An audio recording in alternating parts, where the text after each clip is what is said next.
Hi friends, welcome to my YouTube channel science for railways. ఈరోజు మనం 17th ఫిబ్రవరి రోజు జరిగిన ALPCBT1 సెకండ్ షిఫ్ట్ పేపర్లో అడిగిన సైన్స్ క్వశ్చన్స్ గురించి మనం డిస్కస్ చేసుకుందాం. సో ఇదే విధంగా థర్డ్ షిఫ్ట్ రాసిన వాళ్ళు కూడా నాకు క్వశ్చన్స్ సెండ్ చేయండి. ఆ క్వశ్చన్స్ కూడా క్లియర్గా మీరు సెండ్ చేస్తే వాటికి సంబంధించి కూడా నెక్స్ట్ 18th చివరి రోజు ఎగ్జామ్ రాసే పిల్లలకి ఎలా అడుగుతున్నాడు ఏంటనే ఒక ఐడియా అయితే క్రియేట్ అయ్యింది. ఓకేనా? సో ఈరోజు సెకండ్ షిఫ్ట్లో ఏ విధంగా క్వశ్చన్స్ ఉన్నాయో చూద్దాం.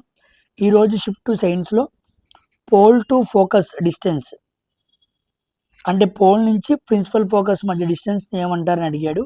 సో ఫోకల్ లెంత్ అంటారు. ఓకేనా? సైటోప్లాజం విచ్ మెంబ్రేన్ అన్నాడు. ఇది ఎగ్జాక్ట్గా సైటోప్లాజం గురించి కాదు, ప్లాస్మా మెంబ్రేన్ గురించి అడిగాడు. అక్కడ మనం చూద్దాం. ఇంకా మ్యాక్సిమం మ్యాథ్స్ అండ్ రీజనింగ్ అన్న. మ్యాథ్స్లో profit and loss, okay. Simple interest, compound interest ఎక్కువ ఇచ్చారన్న. Mensuration easy formula based, time manage చేయాలంతే, okay. Time taking quant bro, question skip చేయడం బెటర్ ఒకసారి రాకపోతే. Science questions, minimum distance of echo to hear in air అన్నమాట. ఓకేనా? So ఎగ్జాక్ట్గా నాకు క్వశ్చన్ అర్థం కాలేదు. సో ఆప్షన్స్ ఎలా ఇచ్చాడు, వాల్యూస్ ఇచ్చాడా లేకపోతే డేటా అడిగాడు అనే విషయం అర్థం కాలేదు. ఇది గుర్తుపెట్టుకోండి. ఎకో వినబడాలి అంటే మినిమం డిస్టెన్స్ ఎంత ఉండాలి అని మామూలుగా అడిగాడా లేదా స్టేట్మెంట్ లాగా అడిగాడా అనే విషయం అయితే తెలియదు. లాస్ట్ టైం కూడా ఈ సౌండ్ గురించి బాగా అడుగుతున్నాడు. ఇది కూడా మీరు ఫోకస్ చేసుకోండి. ఓకేనా? సామాన్యంగా వాల్యూ అయితే మనకి 17.2 మీటర్లు అన్నమాట. ఇది మినిమం డిస్టెన్స్. ఇంత డిస్టెన్స్ మెయింటైన్ చేస్తే మనం పర్ఫెక్ట్ ఎకోని మనం ఎక్స్పీరియన్స్ చేయొచ్చు. నెక్స్ట్ ప్లాస్మా మెంబ్రేన్ ఎలా ఉండిద్ది? సెమీ పెర్మిబుల్, సెలెక్టివ్ పెర్మిబుల్ అంటే సెమీ పెర్మిబుల్ అనమాట. ప్లాస్మా మెంబ్రేన్, ప్లాస్మా త్వచం అంటాం కదా. సో ప్లాస్మా మెంబ్రేన్ బాగా గుర్తుపెట్టుకోండి. ప్లాస్మా మెంబ్రేన్ అనేది ఎప్పుడు కూడా semi permeable, very very important. అంటే దాని లోపలికి ఏమేమి పంపించాలో, దాని నుంచి బయటికి ఏమేమి రాకూడదో ఒక కంట్రోల్ అనేది అక్కడ ఉండిద్ది అనమాట. దాన్ని సెలెక్టివ్లీ పర్మియబుల్ అంటారు. ఓకేనా? కాబట్టి ఎవరిని లోపలికి సెలెక్ట్ చేయాలి రావడానికి, ఎవరిని బయటికి వెళ్ళలేకుండా ఆపాలి అనే కంట్రోల్తో ఆ ప్లాస్మా మెంబ్రేన్ ఉండిద్ది అనమాట. Next distance between pole and principal focus అనమాట. ప్రిన్సిపల్ ఫోకస్ యాక్సిస్ అని రాశారే, దాన్ని మనం ఇందాక మాట్లాడుకున్నాగా ఫోకల్ లెంత్ అంటారు. Next one question asking about evaporation. ఈ ఎవాపరేషన్ గురించి నెక్స్ట్ ఒక అబ్బాయి క్లియర్గా రాశాడు. అక్కడ చూద్దాం మనం దాని గురించి. Application on sound like trumpet, horns are travel in which direction. ఈ క్వశ్చన్ కూడా నెక్స్ట్ రాసిన అబ్బాయి చాలా క్లియర్గా రాశాడు. అక్కడ చూద్దాం. ఇవే గుర్తున్నాయి బ్రో. రీజనింగ్లో స్పీడ్ ఉంటే నో ప్రాబ్లం, ఈజీనే. 56 అటెంప్ట్ చేశాను, 3 క్వశ్చన్ డౌట్గా ఉన్నాయి. ఓకే, ఇక్కడ చూడండి. The distance between pole and principal focus, మనం ఫోకల్ లెంత్ అని చదువుకున్నాం కదా, అదనమాట. The minimum distance 17.2. ఇదిగోండి 3వ question important. Horns, guitar, loudness, trumpets these are given based on sound. మనకి పెద్ద పెద్ద కొమ్ము బూరలు, మంచి మంచి హార్న్లు ఉంటాయి. ఇలాగా కొనికల్ షేప్లో మనం ఊదుతూ ఉంటాం. అలాంటి చోట మనం దాన్ని ఊదినప్పుడు సౌండ్ అనేది ఎలా ట్రావెల్ అయ్యిద్ది? ఒక డైరెక్షన్లో ట్రావెల్ అయిద్దా, అన్ని డైరెక్షన్లో ట్రావెల్ అయిద్దా అన్నాడు. సామాన్యంగా అలాంటి ఆర్నమెంట్స్ అలాంటి ఇన్స్ట్రుమెంట్స్ నుంచి బయటకు వచ్చే సౌండ్ ఎప్పుడు కూడా ఆమ్ని డైరెక్షనల్, సింగిల్ డైరెక్షన్లో ఉండిద్ది అనేది ఐడియా ఉంది నాకు. సో క్వశ్చన్ అయితే నాకైతే ఇలా అర్థమైంది కాబట్టి నేను వన్ డైరెక్షన్ అని చెబుతున్నాను. కాదు ఎగ్జాక్ట్గా క్వశ్చన్ ఇది అన్న వాళ్ళు కామెంట్ సెక్షన్లో రాయడానికి ట్రై చేయండి. ఓకేనా? సో ఆమ్ని డైరెక్షనల్ అయి ఉండొచ్చు మోస్ట్లీ, ఎందుకంటే ఈ ట్రంపెట్స్, ఈ హార్న్స్ నుంచి వచ్చే సౌండ్ అనేది ఎప్పుడు కూడా యూని డైరెక్షన్లో ట్రాన్స్మిట్ అవుతూ ఉండిద్ది, ట్రావెల్ అవుతూ ఉండిద్ది. When we wash hour face in summer we feel cool. అంటే ఎండాకాలంలో మనం చల్లని వాటర్తో మన ఫేస్ని కడుక్కున్నప్పుడు అది మనకి చల్లగా మన ఫేస్ అనిపించింది. ఎందుకు అంటే ఎవాపరేషన్. ఇందాక ఎవాపరేషన్ మీద ఒక అప్లికేషన్ క్వశ్చన్ అన్నాడు కదా, అదే అనమాట. ఓకేనా? So options or application model అడిగాడు. సో స్టాటిక్ క్వశ్చన్ కూడా అడిగాడు. Oath and affirmations comes under ఏ షెడ్యూల్లో వచ్చిందని చెప్పి పాలిటీలో క్వశ్చన్ అడిగితే అడగడం జరిగింది. బేస్డ్ ఆన్ టెక్నాలజీ అనమాట. ఓకేనా, సైన్స్ అండ్ టెక్నాలజీకి సంబంధించి ఒక క్వశ్చన్ అయితే అడగడం జరిగింది. సో పాలిటీ నుంచి అయితే కంపల్సరీగా క్వశ్చన్స్ అయితే వస్తున్నాయి.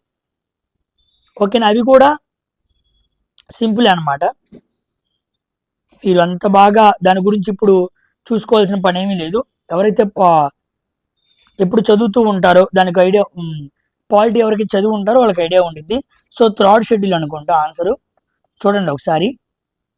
సో రీజనింగ్ 35 నుంచి 28, మ్యాథ్స్ 25 నుంచి 28, సైన్స్ 5 క్వశ్చన్లు, కరెంట్ అఫేర్ 2, స్ట్రాటజీకి 2 అన్నారు. అలా కాదులే, సైన్స్ క్వశ్చన్స్ కాస్త 7-6 ఉన్నాయి. ఇక కరెంట్ అఫేర్స్ అండ్ ఇది కలిపి 2 క్వశ్చన్స్ ఉంటాయి. సో ఇదనమాట సెకండ్ షిఫ్ట్ అనాలిసిస్ అయితే. అండ్ వన్ మోర్ థింగ్, నేను ఫస్ట్ షిఫ్ట్లో చెప్పడం మర్చిపోయాను. ఇండియన్ బి సైంటిఫిక్ నేమ్ అయితే అడగటం జరిగింది. So Serena indica Apis Serena indica అనే పేరు ఉండిద్ది. సో ఇండియన్ బి యొక్క సైంటిఫిక్ నేమ్ అయితే అడిగారు. నెక్స్ట్ నేను ఫస్ట్ షిఫ్ట్ అనాలిసిస్లో 1 థిక్ సెల్ అని సంబంధించి నేను ఆర్టరీస్ అని చెప్పాను కదా, ఆర్టరీస్ కాదు, దాని ఎగ్జాక్ట్ ఆన్సర్ క్యాపిలరీస్ అనమాట. సో నాకు పిల్లలు కూడా ఆ క్వశ్చన్ సెండ్ చేశారు, సార్ మీరు ఆర్టరీస్ అని చెప్పారు, అది ఆర్టరీస్ కాదు, అది ఎగ్జాక్ట్గా దేని గురించి అడిగాడంటే క్యాపిలరీస్ గురించి అడిగాడని చెప్పారు. ఎగ్జాక్ట్ క్వశ్చన్ ఏంటంటే రాస్తున్నా చూడండి. The smallest vessels have walls which are 1 cell thick and capillaries. ఇదన్నమాట direct NCERT question. The smallest vessels have walls which are 1 cell thick and capillaries. Smallest వెజల్స్కి 1 cell thick అండ్ క్యాపిలరీస్ అనేవి ఉంటాయని question అడిగాడు. So ఇక్కడ capillaries అనే దాన్ని ఆప్షన్స్లో black చేయడం జరిగింది. నేను ఆర్టరీస్ అని చెప్పాను, కాదు, క్యాపిలరీస్ ఎవరైతే పెట్టారో అది కరెక్ట్ ఆన్సర్ అనమాట. ఈ 2 కూడా ఫస్ట్ షిఫ్ట్లో మిస్ అయిన క్వశ్చన్స్, అవి ఇక్కడ సెకండ్ షిఫ్ట్లో మీకు గుర్తు చేస్తున్నాను. సో ఇదనమాట సెకండ్ షిఫ్ట్లో అడిగిన క్వశ్చన్స్.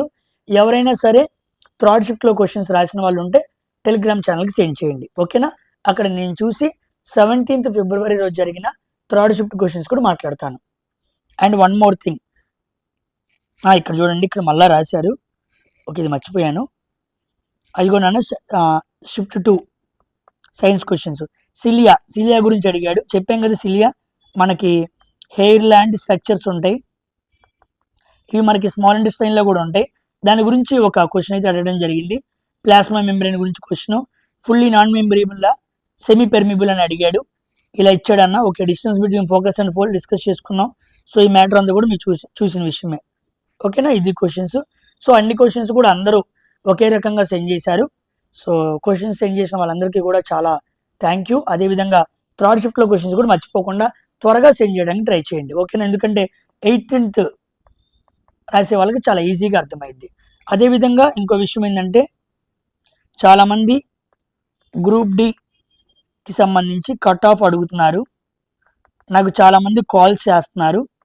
సో డేటా అనేది రాకుండా చెప్పాను, నేను చాలా రోజులుగా చెబుతున్నాను, ఇంకా మనకి పూర్తిగా డేటా రాలేదు. డేటా రాకుండా రఫ్గా 68 నుంచి 55 మధ్య ఏదో మార్కులు చెప్పుకుంటూ కట్ ఆఫ్ చేయడం చాలా ఈజీ, అది అనవసరం అన్నమాట మాట్లాడతాం.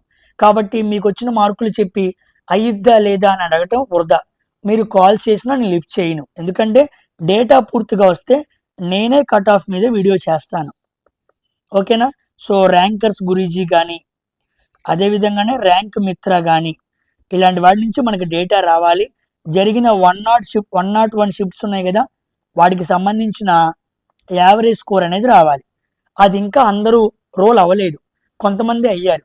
కంప్లీట్గా అందరూ అయితే అంతా స్కోర్ అనేది దాంట్లోకి వెళ్ళిద్ది, మనకి కంప్లీట్ డేటా అనేది వచ్చింది అనమాట. అప్పుడు ఏ షిఫ్ట్లో యావరేజ్ స్కోర్ ఎక్కువ ఉంది, ఎంత తేడా ఉందన్న విషయం మనకు అర్థమైద్ది. యావరేజ్ స్కోర్ 51 దగ్గర నుంచి 65 వరకు ఉంది. ఈ స్కోర్ మొత్తాన్ని అనాలిసిస్ చేసుకొని నార్మలైజేషన్ మార్క్స్లో ఎంత పెరుగుతాయో అజంప్షన్ చేసుకుని కట్ ఆఫ్ చెప్పాలి.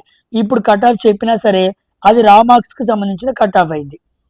ఆ కట్ ఆఫ్ ఉపయోగం ఉండదు, బికాస్ మీకు నార్మలైజ్డ్లో స్కోర్ పెరిగింది కదా, నార్మలైజ్డ్ స్కోర్ మీద మనం కట్ ఆఫ్ మాట్లాడుకోవాలి. అది ఎంత పెరిగిద్దో తెలియాలి కాబట్టి దాన్ని అంచనా వేసి మనం ముందే మాట్లాడుకోవాలి. అప్పుడు పీఈటీకి ఎంత కట్ ఆఫ్ ఉండిద్దో మాట్లాడుకోవాలి, డీవీకి పీఈటీ నుంచి ఎంతవరకు రైజ్ అయ్యే అవకాశం ఉన్నది విషయం మాట్లాడుకోవాలి. ఇవన్నీ డేటా తెలియకుండా అయిద్దా లేదని అడిగితాం ఫూలిష్ ప్రశ్న అది. అది అడిగేవాడికి అంత ఐడియా లేదని అర్థం అనమాట. కాబట్టి అది అడగటం వేస్ట్. ఓకేనా? కాబట్టి let the complete data will come. అది వచ్చిన తర్వాత మనం క్లియర్గా మాట్లాడుకుందాం. అప్పటి వరకు మీరు కాల్ చేసినా నేను రెస్పాండ్ అవ్వను. ఓకేనా? అదైతే గుర్తుపెట్టుకోండి. డేటా వస్తే నేను రెస్పాండ్ అవుతాను, అంతవరకు నేను ఏం మాట్లాడను. ఎందుకంటే చాలామంది చాలా వీడియోలు పెడుతున్నారు, పెడితే పెట్టారు, కానీ నేనైతే అలా పెట్టను. నాకు తెలియకుండా నేను ఏ పడితే అది పెడితే అది కరెక్ట్ కాదు. నాకేం మాట్లాడాలో తెలియదు అనమాట. So when I receive the data compulsory I will make RRB cut off expected video. కంపల్సరీగా మన రియల్గా వచ్చే కట్ ఆఫ్కి చాలా దగ్గరగా ఉండేలాగా నేను ముఖ్యంగా సికింద్రాబాద్, బెంగళూరు, చెన్నై వాటిని ఫోకస్ చేస్తూ డేంజర్, సేఫ్ జోన్స్ ఇలా కొన్ని మాట్లాడతాను. అప్పుడు మీకు క్లారిటీ వచ్చింది, రన్నింగ్కి వెళ్ళాలా లేదా, ప్రాక్టీస్ చేయాలా లేదా అనే విషయం అయితే మీకు అర్థమైంది. ఓకేనా? సో ఇదనమాట. సో నన్ను హరీబరీ చేయొద్దు, నేను మళ్ళీగా ఆలోచన చేసి పెడతాను. కంపల్సరీగా ఇప్పుడు వీడియో వచ్చినప్పుడు మీరు చూడండి, దానికి తగ్గట్టుగా మీ ప్రిపరేషన్ స్పీడప్ చేసుకోండి. ఓకేనా? So 17th February third shift అనాలిసిస్లో మనం మరొకసారి కలిసి అక్కడ కొన్ని క్వశ్చన్స్ డిస్కస్ చేసుకుందాం. ఓకేనా? బాయ్.